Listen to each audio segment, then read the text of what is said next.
So business records are an exception to hearsay, and we believe that businesses will have an incentive to keep accurate records of what they do, because if they don't, then their businesses won't know how to properly conduct their business. How many tubes of toothpaste, how many bars of soap do you need to order? Those are all determined by the records that they keep, and they need to figure out where they're making money and losing money, so they can figure out how to change their practices.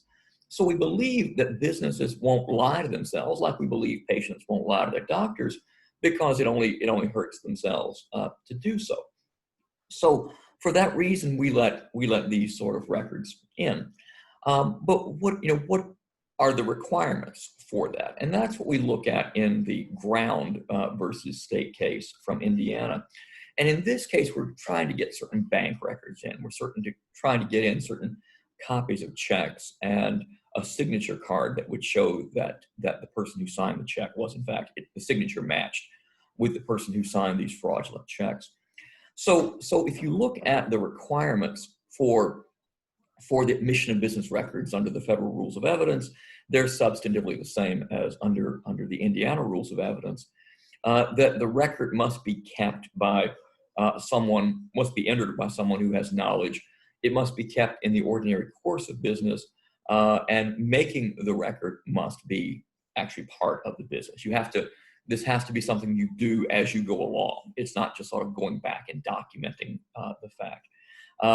There must be testimony, and this is very important, or a certificate from the custodian of the records, certifying that all those things are true, that the record was made by someone with knowledge, that the record was kept in the ordinary course of business, and making the record was part of that course of conduct, and that and then there's the testimony or the certificate that says all of that.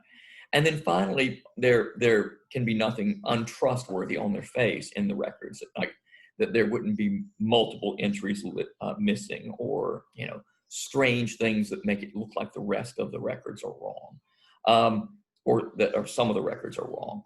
So anything that suggests untrustworthiness in the records themselves would cause them not to be admissible. So in the Ground versus State case, we have a person who is offered as the custodian of these bank records, their fraud investigator, who provides a statement. But the court says that the statement failed to do an important thing. The statement said these are true copies kept in the ordinary course of business, and were documents that were provided by the bank customer, the defendant in this case, Pamela Ground. And the fraud investigator, though, the court said, failed to say that the records were entered by someone who had knowledge of the information. And the court says, well, Indiana law prior to the adoption of the rules of evidence had a presumption that those things were accurate. But we'll retain that presumption. But there was a second failing, that the fraud investigator didn't say that it was the practice of the bank to keep these records, that this is what the bank normally did, in essence. And by not saying, look, as the bank accumulates documents, it files them, it makes the following notations, it makes the following, it does the following things to denote that this is the record created for, by, of, relating to this particular customer. And by failing to state that this is just what the bank ordinarily does, this is not some anomalous record, this is exactly what we normally do, this is one of the things we just pulled out of the file, by not making that claim in the